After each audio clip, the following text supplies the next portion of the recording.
di Kota Surabaya yang telah ditetapkan KPU Surabaya sebesar 2.218.586 orang. Usia di atas 40 tahun sebanyak 51,5%, usia antara 31 hingga 40 tahun sebanyak 19,7%, dan usia 17 hingga 30 tahun sebanyak 28,8%. Sementara itu, klasifikasi pemilih berdasarkan generasi adalah sebagai berikut. Pre-boomer 39.528 jiwa, baby boomer 337.885 jiwa, Gen X 657.725 jiwa, milenial 717.345 jiwa, dan Gen Z 466.103 jiwa. Salah satu dapil yang unik yang ada di Kota Surabaya adalah Dapil 2 Kota Surabaya karena termasuk jumlah DPT-nya terbanyak, yaitu terdiri dari Kecamatan Tambak Sari, Kecamatan Pabean Cantikan, Kecamatan Semampir, dan Kecamatan Kenjeran. Dan berikut selengkapnya data DPT dan TPS yang ada di Dapil 2 Kota Surabaya.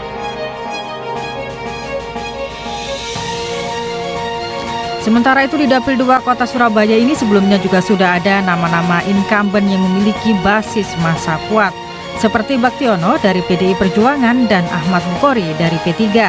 Bagaimana kans dari bacalek baru di Dapil 2 Surabaya adu strategi merebut suara dalam pemilu 2024? Selengkapnya kami hadirkan dalam Jatim Gaspol, Gagasan Politik Jawa Timur edisi khusus menuju Parlemen.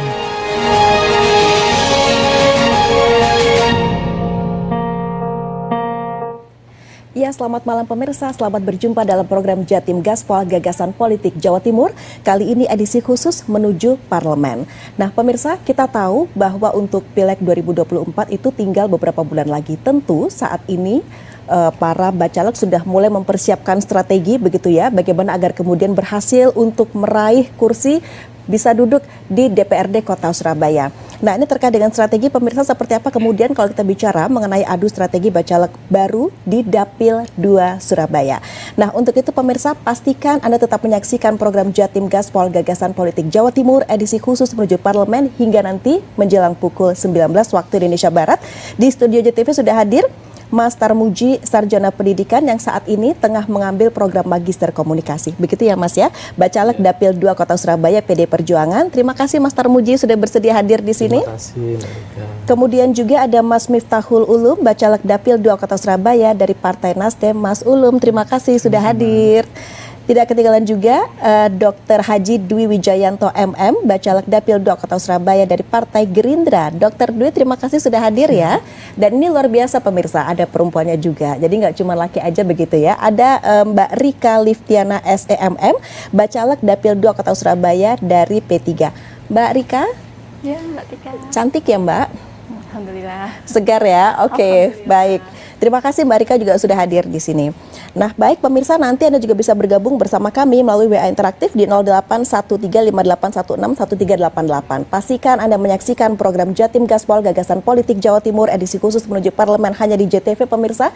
JTV saluran pemilu 2024. Ikuti terus berita-berita seputar pemilu 2024 hanya di JTV. Nah Mas Tarmuji, Mas Ulum, Dr. Dwi dan juga Mbak Rika nih. Di awal, kalau Mas Tarmuji sendiri, apa kemudian yang membuat Mas Tarmuji merasa oke, saya sudah pantas nih, atau saya yakin saya akan maju dan bisa meraih kursi di DPRD Kota Surabaya, utamanya dari Dapil 2. Monggo Mas Tarmuji. Iya, terima kasih Mbak Rika atas kesempatan yang diberikan hadir. Sebelum saya bicara, izinkan saya menyapa dulu. Ya. Salam nasional kita, salam yang persatukan kita semua. Salam Pancasila. Salam Pancasila. Oke. Terima kasih. Mbak Rika, jadi sebagai orang muda, ya, ada tanggung jawab yang besar bagi saya untuk bisa hadir di tengah-tengah masyarakat. Ya. Di dalam politik yang saya anut dan saya diajarkan adalah bagaimana bisa memberikan manfaat kepada masyarakat, bisa menjadi solusi bagi masyarakat. Baik. Saya memberikan sebuah gagasan tentang Surabaya yang gawe mereka. Nah, ini adalah sebuah konsep, sebuah kegelisahan yang saya tangkap dari masyarakat di Dapil 2. Artinya dengan latar belakang pemilih milenial, pemilih generasi X yang begitu besar, ini adalah usia produktif. Di usia produktif ini apa yang dibutuhkan? Yang dibutuhkan adalah lapangan pekerjaan, tambahan pendapatan. Ini yang coba saya tangkap dan ini saya wujudkan dalam sebuah gagasan saya untuk bagaimana saya hadir di tengah masyarakat untuk memberikan solusi itu. Oke, kalau Mas Tarmuji sendiri backgroundnya apa sih, Mas? Saya 15 tahun. Jangan-jangan kita teman ini ya. Saya 15 tahun profesional di jurnalis.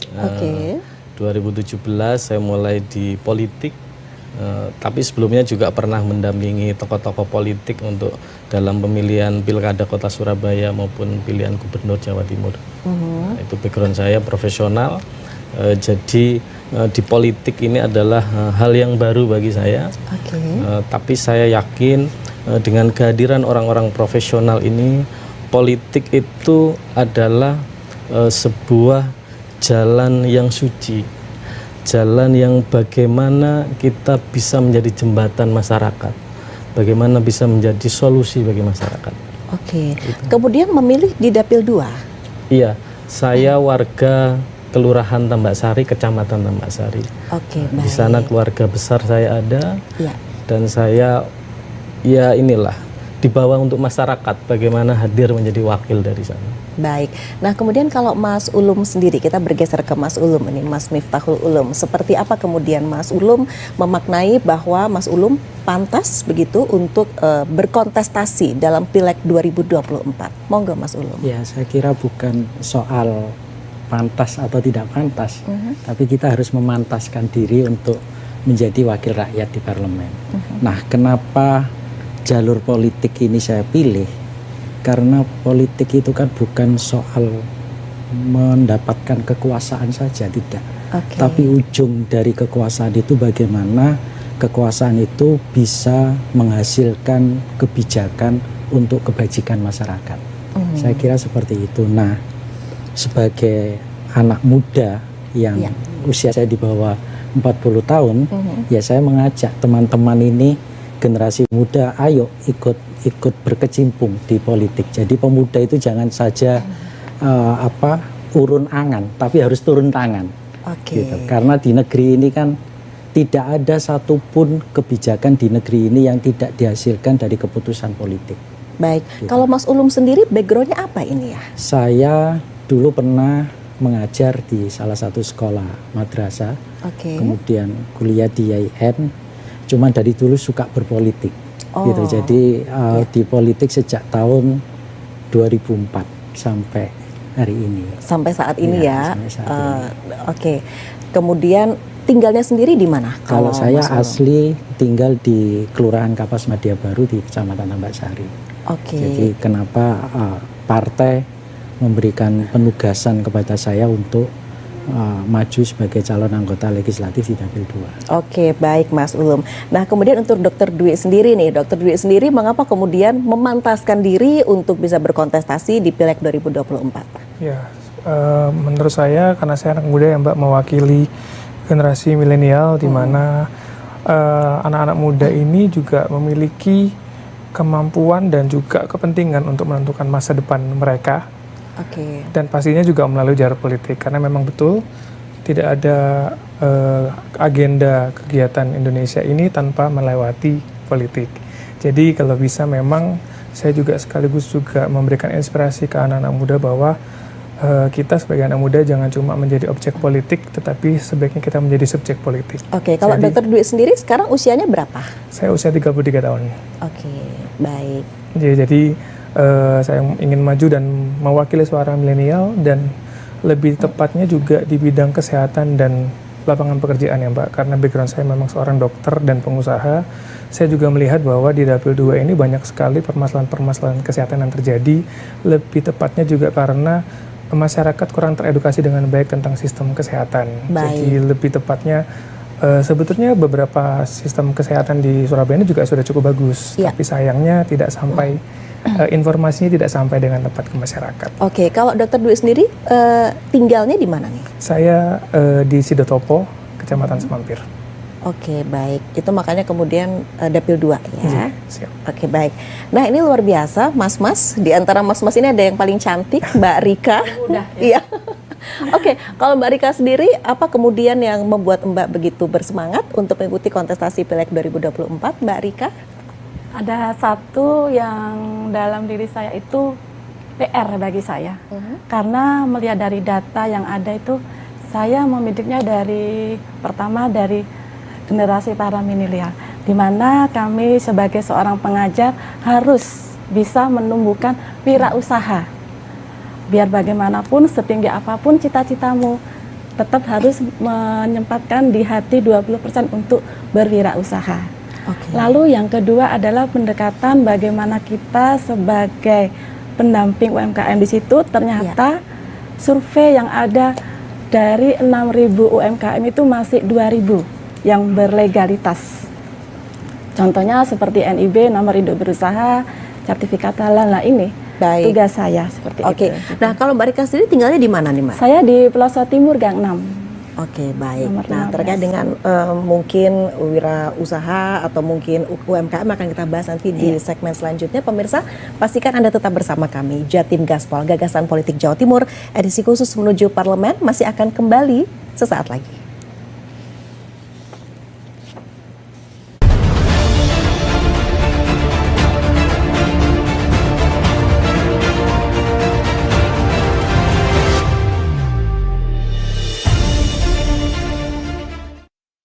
Keluarga nomor 1. Rasa nomor 1. Kesehatan nomor 1. Apapun nomor satunya, Madu TJ pilihanku. Madu TJ, madu pilihanku. Fresh Care dipercaya masyarakat Indonesia. Panasnya nyaman. Aromanya fresh. Pilihanku insya Allah halal. Dan hangatnya selalu bikin fresh. Fresh Care.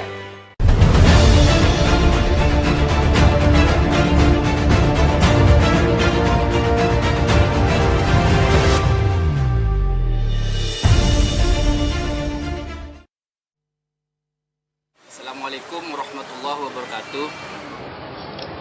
Saya nama Rusdianto. Asal Semampir. Sampian kalau jadi anggota dewan, program apa yang sudah akan sampian berikan pada warga di Dapil 2 ini?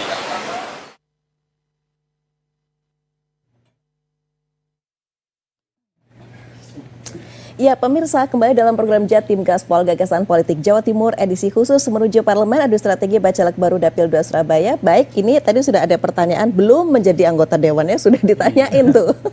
Gimana? Monggo loh Mas Tarmuji. Ya, saya ulangi lagi. Jadi gagasan yang saya susun adalah konsep Surabaya nyambut gawe, Mbak. Iya. Surabaya nyambut gawe itu kenapa? Jadi di Surabaya ini latar belakang pendidikan warga Surabaya ini mayoritas SMA, SMA dan SMK. Yang bisa melanjutkan di perguruan tinggi ini hanya sekitar 16%. Artinya ketika SMA dan SMK, lapangan pekerjaan apa yang tersedia? Surabaya ini sebagai kota jasa dan industri yang sudah berpindah tempat. Dulu kalau kita bilang rungkut industri itu adalah tempat banyak karyawan bekerja di sana, sekarang sudah pindah ke Nganjuk, ke Jombang yang dimana UMK-nya lebih rendah. Kita UMK 4.400.000, di sana hanya 2.200.000. Sudah terakses tol, ya akhirnya mereka berpindah. Nah, ini kota jasa. Akhirnya apa? Warga Surabaya yang mayoritas pendidikannya SMA, SMK, ini akan tantangan terbesarnya adalah lapangan pekerjaan. Lapangan pekerjaan inilah yang menjadi hal yang saya tangkap untuk bagaimana saya bisa memberikan solusi. Solusi ini tentu tidak mudah, karena yang namanya bekerja ini sifatnya individual ya, individual. Tapi setidaknya sebagai calon anggota legislatif, fungsi legislatif ini kan ada 3. Bagaimana kita fungsi membuat undang-undang, legislasi, fungsi merancang anggaran, dan fungsi pengawasan. Ketika fungsi merancang program ini bersama pemerintah Kota Surabaya, ini akan kita masukkan. bagaimana membuka lapangan pekerjaan seluas-luasnya dan bagaimana bisa mendorong entrepreneur itu lahir. Karena dengan entrepreneur lahir ini akan muncullah banyak lapangan pekerjaan. Saya kebetulan juga punya usaha dan alhamdulillah sudah jalan sekitar 5 tahun. Jadi saya merasakan bagaimana tidak mudahnya berentrepreneur. Tapi ketika sudah berjalan, ini sungguh mulia. Bisa memberikan lapangan pekerjaan. Baik, kalau Mbak Rika sendiri seperti apa menanggapinya? Program saya nantinya itu harus UMKM harus naik kelas. Naik kelas dalam arti dari segi legalitas, dari segi pemasaran. Nah, kami selalu mensosialisasikan gimana untuk digital marketing, yang bagaimana kita hanya di rumah tetapi pemasarannya yang luar biasa. Nah, itu yang masih belum banyak dimengerti oleh masyarakatnya. Tugas dan PR kami sebagai calon legislatif untuk melakukan di situ. Yang pertama dari arahan masalah sosialisasi gimana dari segi pemasarannya. Lalu yang kedua adalah produk mutunya. Dan yang tak kalah penting satu ada yang bisa menjadi UMKM naik kelas adalah legalitas. Di mana sekarang semuanya harus bersertifikat halal. Kalau yang pelaku adalah makanan dan minuman. Nah, ini momen yang sangat tepat Mbak Tika. Di tahun 2023, pemerintah memberi kuota gratis 1 juta bersertifikat halal. Nah, sampai detik ini data sudah menunjukkan sekitar 500. Jadi sampai nantinya 2024 itu akan bisa kita kejar. Nah, itu yang akan saya targetkan, seluruh warga Surabaya khususnya Dapil 2 harus bersertifikat halal dengan pendampingan saya nanti. Baik, artinya pendampingan supaya UMKM itu naik kelas begitu ya Mbak jadi Rika? Untuk pendampingan itu Mbak Tika jadinya begini, untuk sertifikat halal kita memang ada pelatihan yang memang sudah terdaftar di Kementerian Agama. Nah, tugas kami untuk mendampingi seperti itu sampai sertifikat halalnya terbit. Nah kalau Dokter Dwi sendiri seperti apa nih? Ya pastinya kalau saya akan beda sendiri karena saya di bidang kesehatan. Jadinya yang pertama pastinya meningkatkan kesejahteraan dari tenaga medis. Memang sudah menjadi concern bahwa tenaga medis di Indonesia ini termasuk yang dihargai paling rendah dibandingkan negara yang lain. Padahal untuk menjadi negara yang baik juga harus memiliki tingkat kesehatan yang cukup baik. Dan kemudian meningkatkan kesadaran masyarakat tentang pentingnya kesehatan sih Mbak. Jadi karena memang jumlah tenaga kesehatan kita juga masih cenderung kurang, jadi kita juga harus ada program yang memang tapi sudah berjalan. Saya hanya akan mengoptimalkan program bagaimana caranya masyarakat untuk ada kader-kader kesehatan yang memang diedukasi untuk memberikan kesehatan kepada masyarakat. Tapi sayangnya ini tidak terjadi secara merata juga. Kemudian saya juga masih sangat banyak melihat warga Dapil 2 ini yang memang mereka memiliki beberapa penyakit yang seharusnya cukup simpel, datang ke puskesmas dan minum obat sudah bisa sembuh.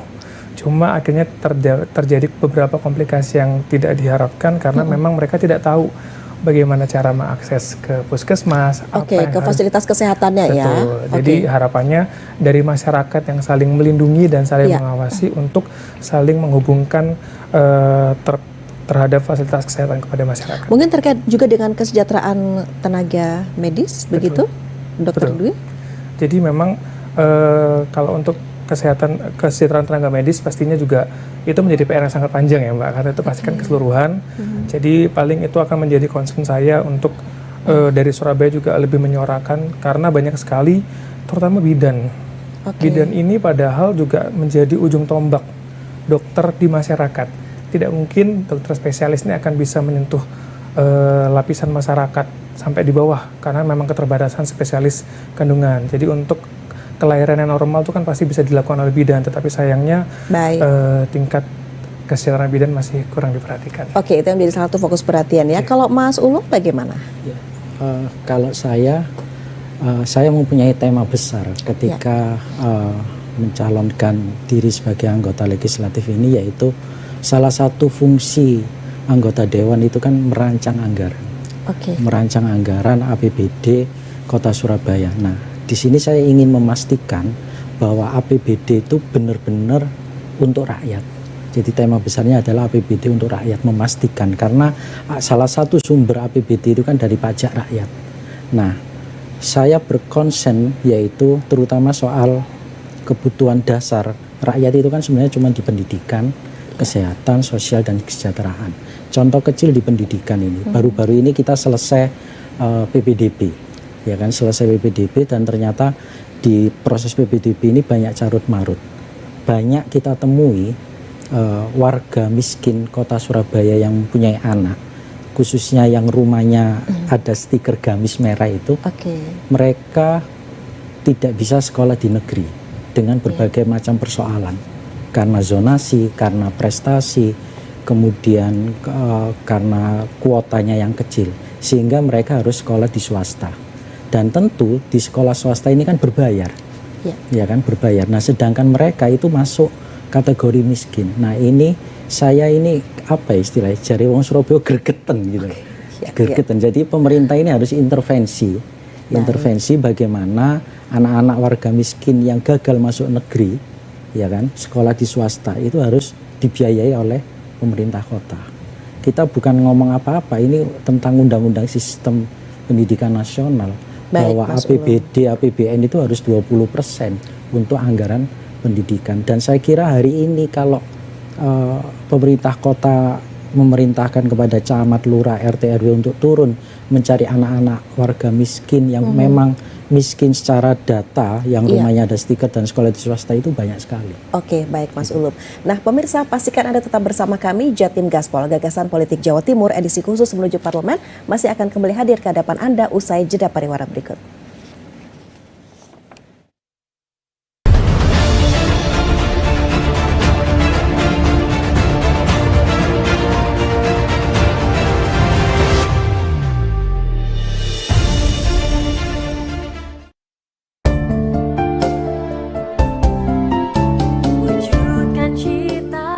Assalamualaikum warahmatullahi wabarakatuh. Betapa mudahnya berhaji dan berumrah. Saksikan dan ikuti program Solusi Bisnis bersama Tabung Haji Umroh. Semua bisa ke Baitullah. Anda mau berumrah berhaji? Bergabunglah bersama kami.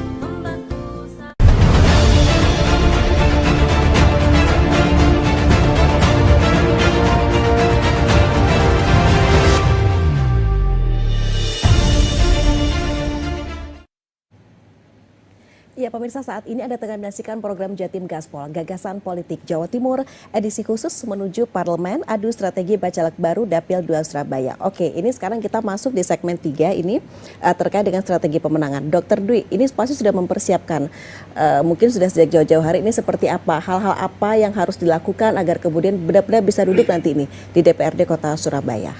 Pastinya kita juga harus pemetaan wilayah ya, Mbak. Jadi memang saya pastinya tidak akan melakukan kampanye ke semua wilayah di Dapil 2, tapi saya hanya fokus kepada beberapa daerah saja yang mungkin yang pertama juga terdapat kedekatan emosional terhadap saya, kemudian juga dan juga di daerah-daerah yang memang tidak memiliki suara dari Gerindra, karena kalau untuk kami yang paling penting adalah peningkatan suara untuk Gerindra. Jadi yang pastinya saya tidak akan berada di satu wilayah dengan caleg Gerindra dari Dapil 2 yang lainnya.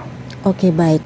Nah, kemudian itu seperti apa? Maksudnya kalau bagi Dr. Dwi sendiri, apakah cukup nih hanya di satu kecamatan saja, kemudian kecamatan lain tidak begitu memikirkan terkait suara, atau memang harus merata begitu terkait dengan perolehan suara? Kalau dari kami memang dari koordinator Dapil 2 incumbent Ibu Haja Lutfia, memang kami berbagi wilayah, Mbak. Memang ini menjadi suatu hal yang baru untuk Gerindra.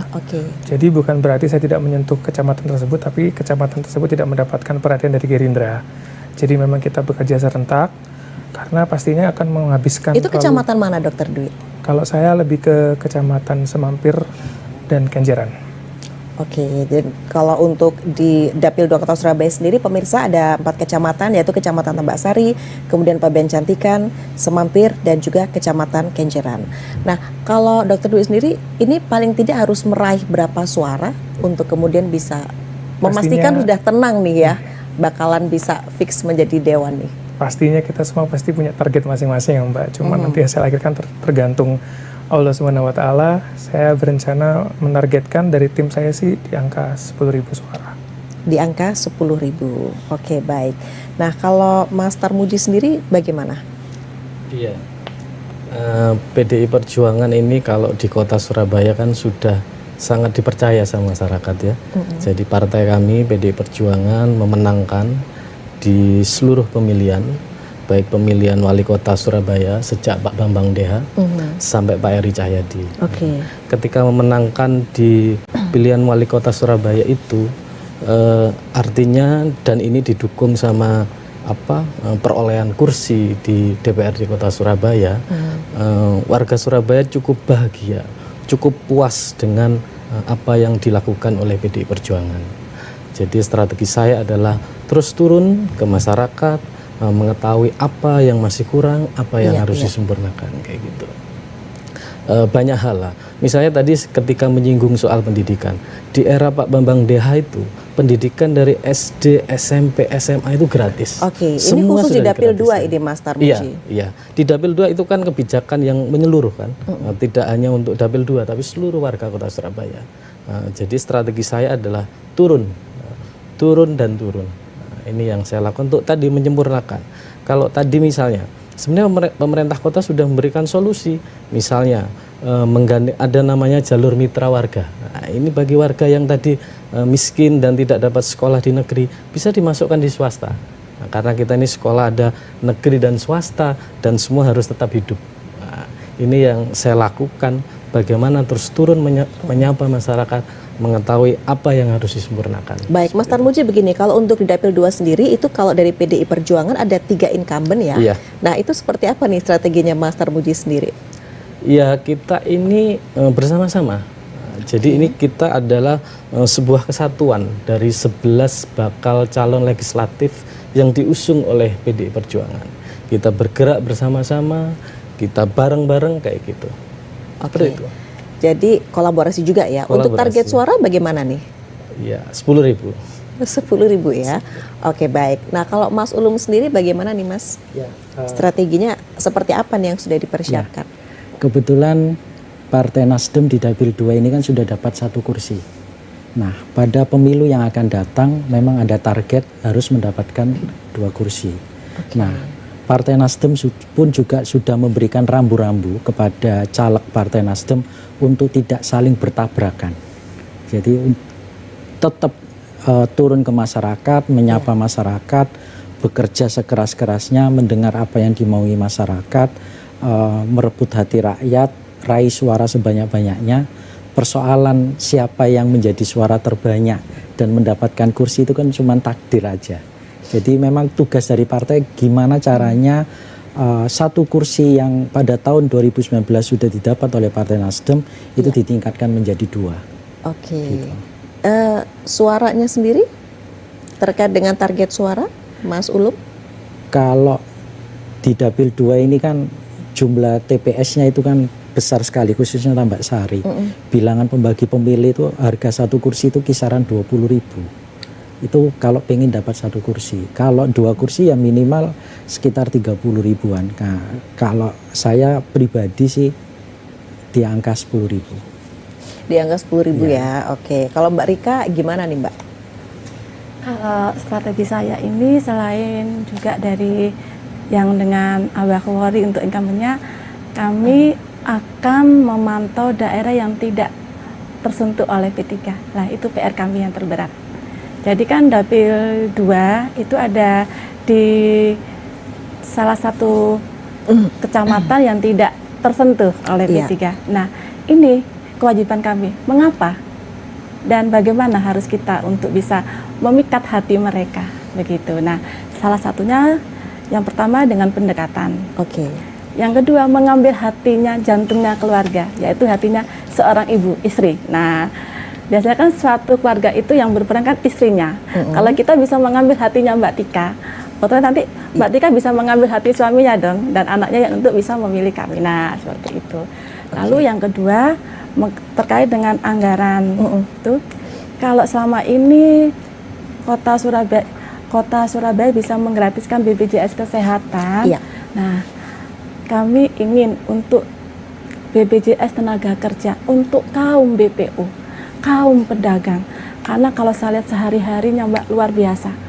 Saya terkadang menangis nih, apalagi di masa-masa di mana yang pandemik itu. Iya. Semua sektor ekonomi sangatlah mati suri. Nah, penjualan tidak ada. Nah, tetapi untuk perlindungan dirinya tidak ada. Jadi kami ingin kalau di salah satu di bagian APB untuk menganggarkan BPJS Tenaga Kerja bagi kaum pedagang yang pejuang ekonomi. Oke, baik. Kalau untuk target suaranya sendiri, Mbak Rika? Target suara kami ingin yang nilainya ganjil kan disukai oleh Nabi. Ingin 11.000. 11.000 ya. Perempuan nggak mau kalah loh ya. Dikala yang cowok-cowok ini 10.000 semua, Mbak Rika 11.000 gimana coba ya? Oke, nah gini. Konon kabarnya Dapil 2 Surabaya ini termasuk dapil neraka nih. Sebentar, Mas Ulum gimana nih komentarnya? Ya, mau dikatakan dapil neraka atau surga itu kan tergantung siapa yang menjalaninya. Gitu. Memang di masyarakat ini kan ya kita belak-belakan aja. Ada sebagian walaupun tidak besar, sebagian kecil masyarakat itu nomor piro wani piro gitu lah. Nah, di Nasdem ini kan politiknya politik tanpa mahar. Politik adu gagasan, adu ide. Nah, kita ingin menyampaikan kepada masyarakat, ini loh Nasdem, visi misinya ini, gerakan perubahan, restorasi Indonesia, mengembalikan sesuatu yang tidak benar ini menjadi benar. Nah, kalau kemudian kita dengan tanda kutip bahwa dapil 2 itu adalah dapil neraka, berarti suara itu hanya bisa muncul ketika suara itu dibeli. Sangat dolim kita ketika membeli suara rakyat. Saya yakin jika ada yang melakukan itu butuh berapa suara dan butuh berapa rupiah. Nah, saya yakin ketika nanti sudah ditakdir jadi, mungkin di awal-awal dia tidak akan memikirkan rakyat, pasti akan memikirkan bagaimana modal itu kembali. Padahal ketika kita sudah terpilih menjadi anggota dewan dan ketika dilantik, itu kan bunyi pelantikan janjinya itu kan menjadi wakil rakyat, bukan wakilnya partai, bukan wakilnya konstituen di dapilnya, tapi menjadi wakil rakyat di Surabaya. Gitu. Saya kira rakyat ketika kita sampaikan bahwa rakyat harus berpartisipasi ya. Kalau kita pinjam istilahnya Pak Dekarwo dulu itu demokrasi partisipatoris, mengajak rakyat untuk ikut berpolitik untuk menentukan arah pembangunan di kota Surabaya kalau dalam sekup kecil. Jadi tidak sekedar rakyat dikasih duit kemudian sampai pilih saya, tidak. Kalaupun di politik ada biaya-biaya atau kos politik itu wajar. Ya kan kita kumpul-kumpul dengan teman ngopi itu kan tetap butuh biaya, APK dan sebagainya. Tapi kalau membeli suara rakyat itu kasihan rakyatnya kalau suaranya dibeli. Nah Mas Dwi begini, kalau tadi Mas Lu mengatakan untuk biaya politik mungkin terkait dengan bertemu konstituen, begitu atau warga masyarakat. Ini kalau terkait dengan taruhlah untuk memperoleh nomor begitu, gimana nih? Apakah memang itu perlu untuk misalnya ada mahar politiknya atau seperti apa? Bagaimana Mas Dwi, Dr. Dwi melihat? Buat saya pribadi, alhamdulillah saya mendapatkan nomor 2. Untuk berada di nomor 2 itu sebenarnya tidak perlu memakai mahar juga kalau di Gerindra. Karena kebetulan saya juga Ketua Tidar Kota Surabaya.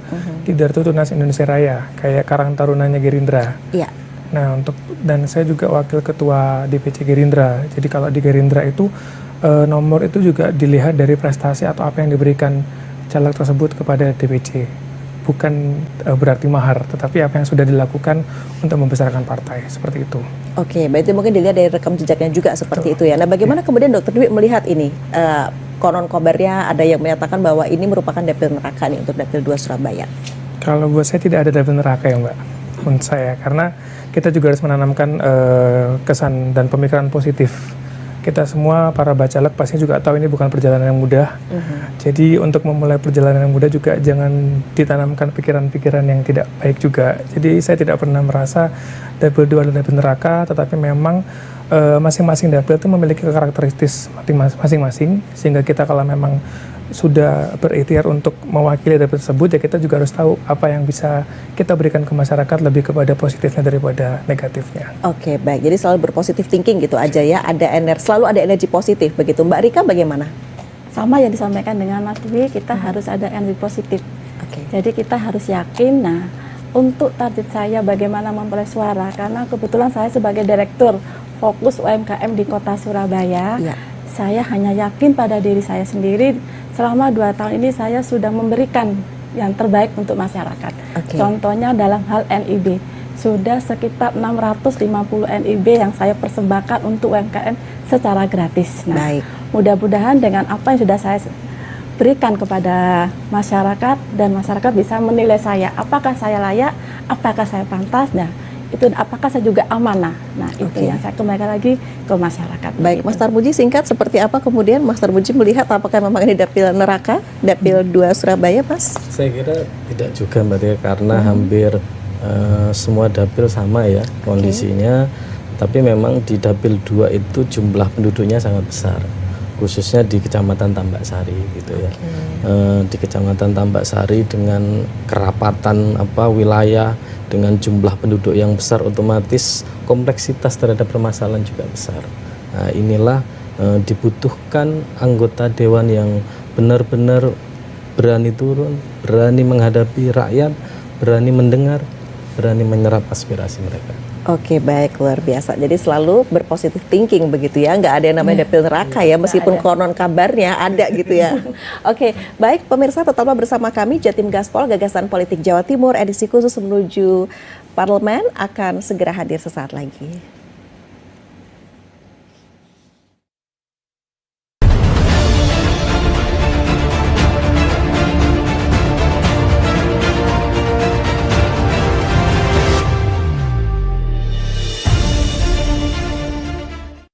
Adakah obat yang aman untuk nyeri sendi dan linu-linu? Kami perkenalkan Healthic, obat herbal untuk nyeri sendi dan linu-linu. Kandungan bahan alami dalam Healthic dipercaya mempunyai khasiat membantu menormalkan kadar asam urat dalam tubuh serta membantu mengatasi nyeri sendi dan radang pada leher, punggung, tangan, jari-jari, lutut, serta kaki yang sulit berjalan dan berdiri karena nyeri ataupun linu-linu. Nyeri sendi dan linu-linu, Healthic solusinya. Hello, good morning. Why you got interested so much in impersonating? I love to do an impersonation of people. Minister Uno announced the plan to reduce air transportation costs. The minister also expressed his gratitude for being able to meet and talk with the community. Because the fog still covering the top. We made it, baby. Yeah. It's solid.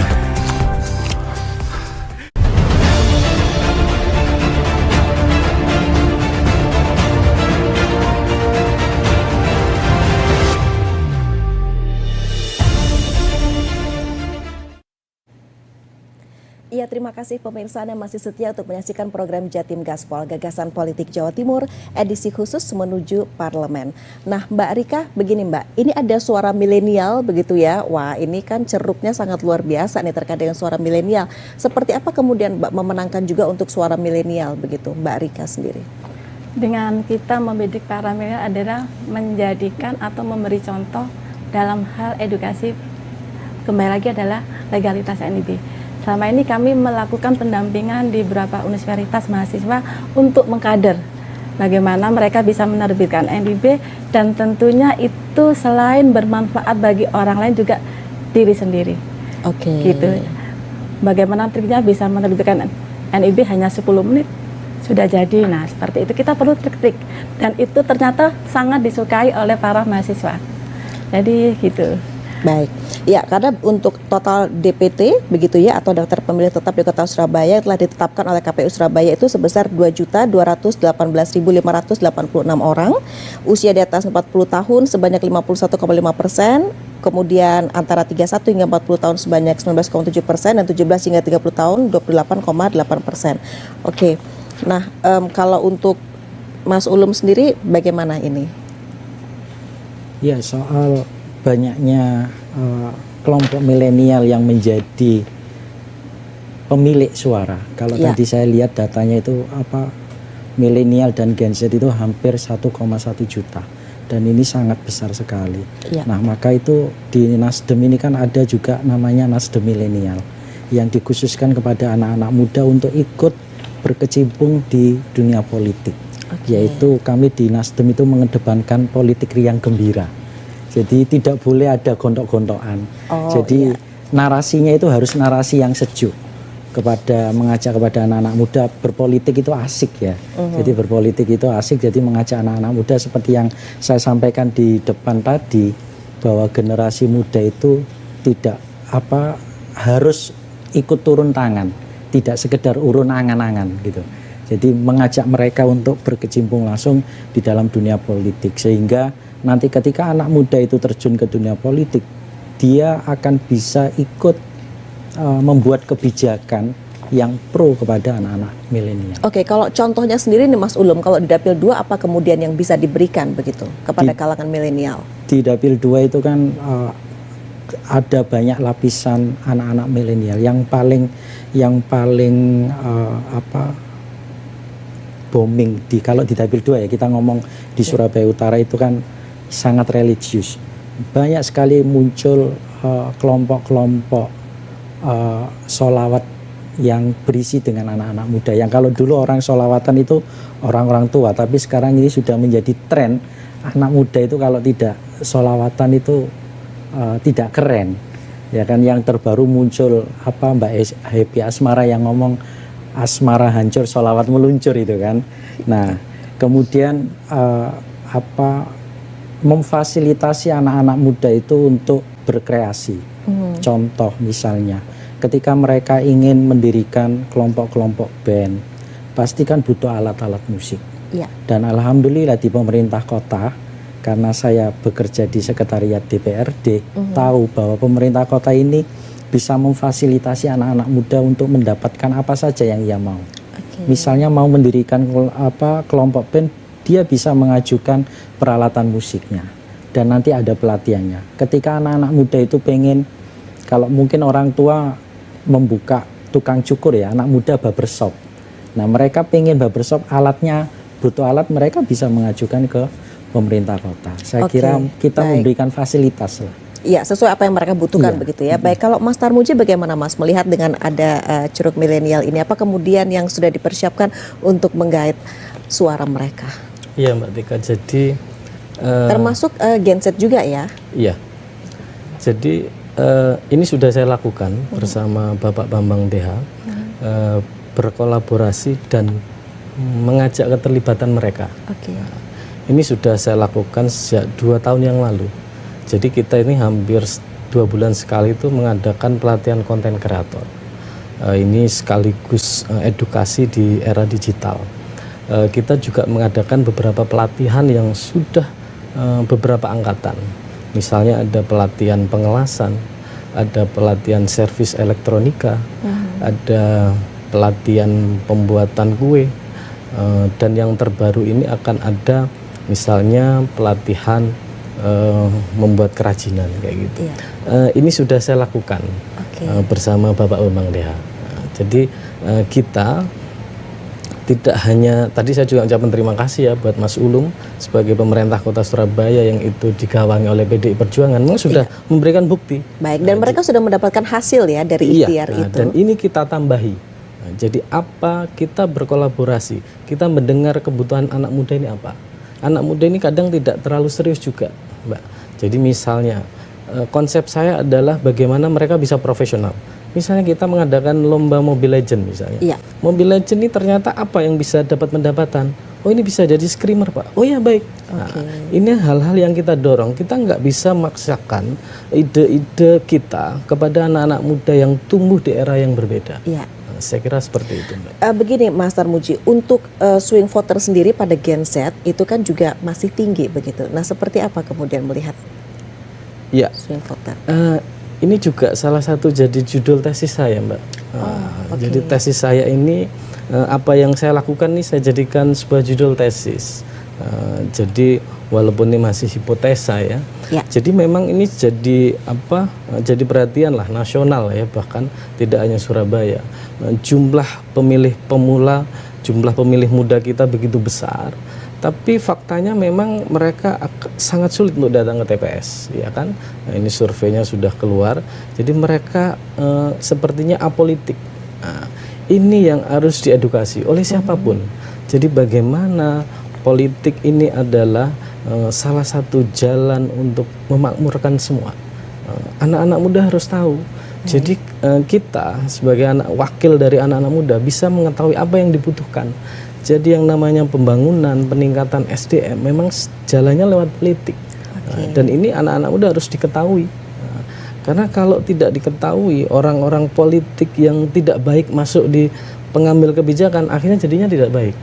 Jadi dukunglah orang-orang yang baik. Gitu. Oke, baik. Dokter Dwi, bagaimana melihat ini ada milenial dan juga Gen Z dengan swing voternya Gen Z yang juga cukup tinggi ini, dokter? Kalau buat saya sendiri pastinya memang akan fokus kepada para Karang Taruna ya, Mbak. Jadi memang di Dapil 2 itu ada banyak wilayah yang Karang Tarunanya tidak aktif sayangnya. Jadi memang saya pasti akan berfokus kepada Karang Taruna yang aktif sambil juga mencari simpul-simpul yang memang punya peran di daerah mereka yang juga saya bisa diberikan akses untuk berkomunikasi dengan anak mudanya, karena memang banyak lapisan anak muda di Dapil 2. Yang paling banyak itu yang mereka masih pemalu, kurang percaya diri gitu. Padahal kalau kita melihat lebih dalam lagi, mereka juga punya banyak potensi yang juga nggak kalah nih dengan anak-anak muda di dapil lain ataupun anak-anak muda yang sudah mengemban pendidikan lebih tinggi. Jadi dengan melakukan beberapa diskusi terkait politik ataupun diskusi senja, atau kemarin kita juga bikin beberapa kegiatan bersama para Karang Taruna Dapil 2 nonton film Patriot Tak Prabowo. Jadi mengumpulkan Karang Taruna Dapil 2 di DPC Gerindra Kota Surabaya. Jadi dengan mereka datang, mereka jadi bisa bersilaturahmi dengan Karang Taruna lainnya. Jadi mereka bisa saling berkenalan. Akhirnya mereka juga bisa punya pengalaman, dan ada beberapa Karang Taruna yang sampai nyasar. Jadi untuk datang ke DPC Gerindra aja mereka sampai nyasar begitu, Mbak. Jadi memang mereka ketakutan untuk keluar dari wilayahnya mereka, dan dengan bikin acara seperti itu kan juga menambah keberanian mereka. Kemudian yang kedua juga kita berkoordinasi dengan para pengurus RW terkait kebutuhan, dan juga RT ya, Mbak, terkait kebutuhan masing-masing Karang Taruna di dapil di wilayah yang memang menjadi ceruk suara saya. Jadi memang ada beberapa keluhan, misalnya mereka ini kurang tempat nongkrong. Ini loh Mas, kita tuh ada gerobak jualan yang rusak nih. Mas Dwi kira-kira ada masukan apa? Oh iya, saya fasilitasi, kemudian itu jadi menjadi lahan belajar entrepreneurship buat mereka. Jadi mereka sekalian kumpul, mereka juga sekalian berjualan, ganti-gantian, akhirnya juga belajar. Kalau kemudian untuk menarik suara swing voter seperti apa, Dokter Dwi? Kalau swing voter itu beda lagi ya, beda kasus lagi ya, karena swing voter itu biasanya terjadi di generasi Z. Generasi Z itu kesukaan mereka adalah main TikTok, Instagram. Jadi mereka, kalau saya pribadi, saya juga kebetulan juga memiliki follower yang cukup banyak di Instagram. Saya juga akhirnya, karena gini, kalau caleg kota itu lebih penting bukan dikenal di masyarakat, tapi lebih penting berguna dan bergerak di masyarakat. Beda dengan kebutuhan legislatif, kebutuhan eksekutif ataupun DPR RI. Jadi, tapi beda kasus lagi nih kalau kita memang harus pendekatan dengan Gen Z nih. Menurut mereka, calegnya mereka harus keren nih. Jadi saya membuat beberapa video-video di dapil yang akan saya taruh di Instagram, sehingga juga bisa dikonsumsi dan dilihat oleh generasi mereka Z. Ya.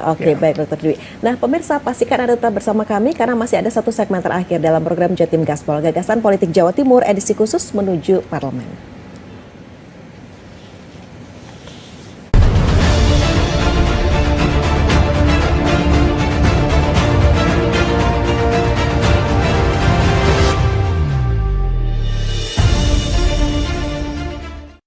Bus Trans Jatim Koridor 1, Sidoarjo, Surabaya, Gresik atau Surabaya Raya. Harga bahan bakar minyak BBM bersubsidi akhirnya benar-benar naik. Petugas gabungan dari Bea Cukai bersama Satpol PP dan TNI Polri menggelar razia rokok dan minuman beralkohol ilegal. Menolak kenaikan harga BBM, naikkan upah buruh, dan perbaiki kinerja di Snaker Trans Jatim.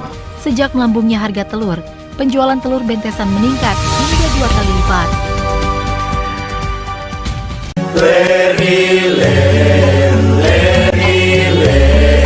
tanggure wosumilen, tahijo royo-royo, tak senggut temanten anyar, tak senggut temanten anyar.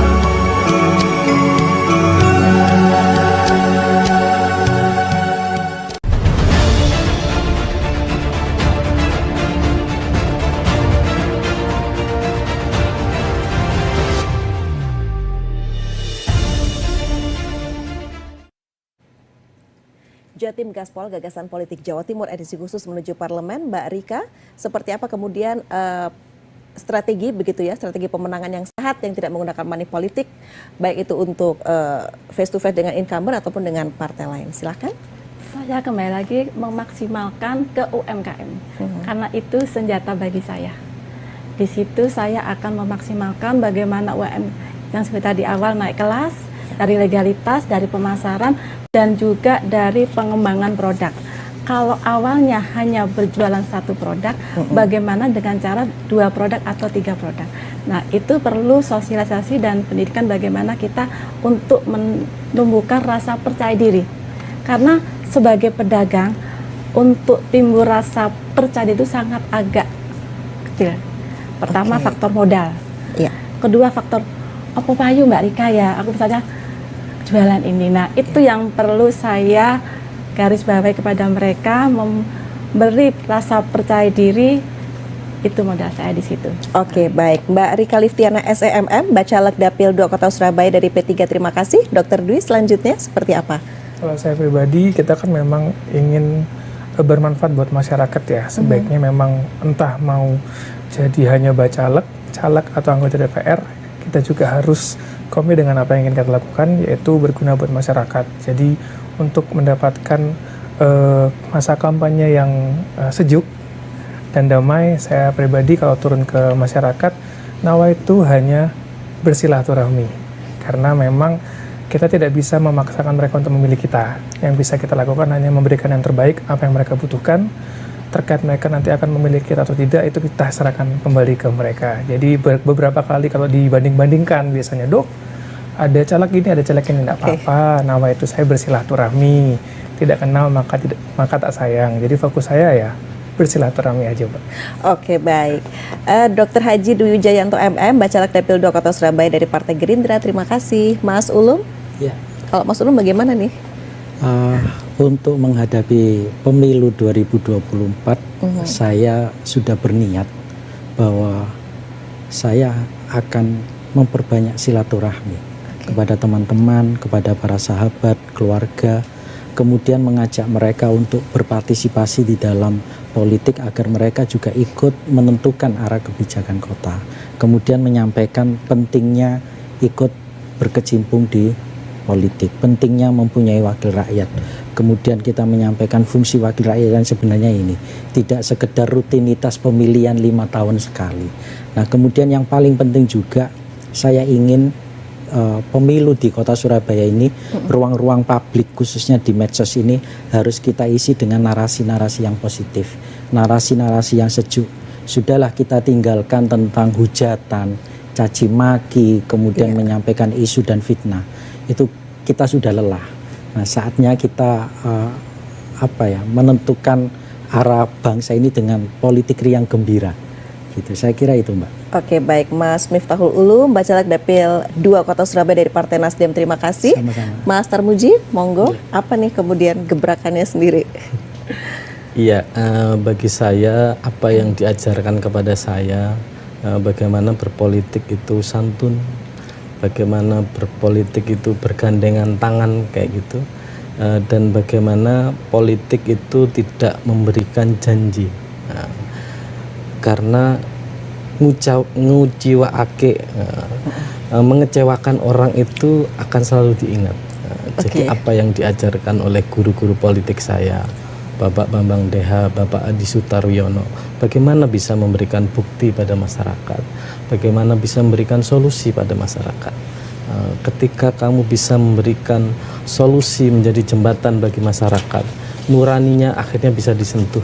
Dari situ akhirnya masyarakat bisa memilih siapa yang memang benar-benar bisa hadir di masyarakat. Tidak hanya hadir, tapi bisa memberikan solusi terhadap segala permasalahan yang ada di masyarakat. Oke, artinya begini, kalau nanti sudah jadi, gak akan lupa dengan mereka yang mencoblos di Dapil 2, gak akan lupa dengan janji-janji politiknya yang nanti akan direalisasikan untuk Dapil 2? Insya Allah tidak. Insya Allah. Oke. Nanti akan diingat loh ya tayangan ini. Oke, baik. Mas Tarmuji, sarjana pendidikan yang saat ini sedang proses Magister Komunikasi ya. Bacalek Dapil 2 Kota Surabaya dari PDI Perjuangan. Terima kasih.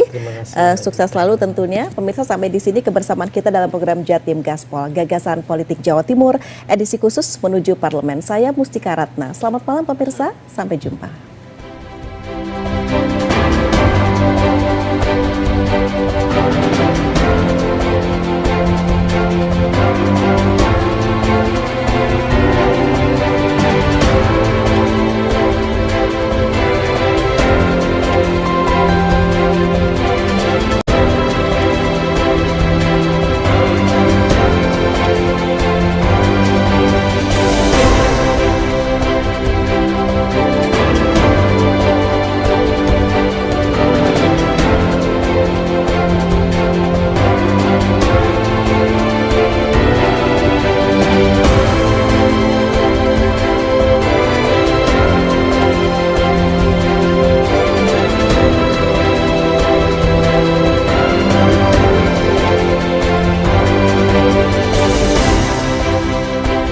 Bus Transjatim Koridor 1, Sidoarjo, Surabaya, Gresik atau Surabaya Raya. Harga bahan bakar minyak BBM bersubsidi akhirnya benar-benar naik. Petugas gabungan dari Bea Cukai bersama Satpol PP dan TNI Polri menggelar razia rokok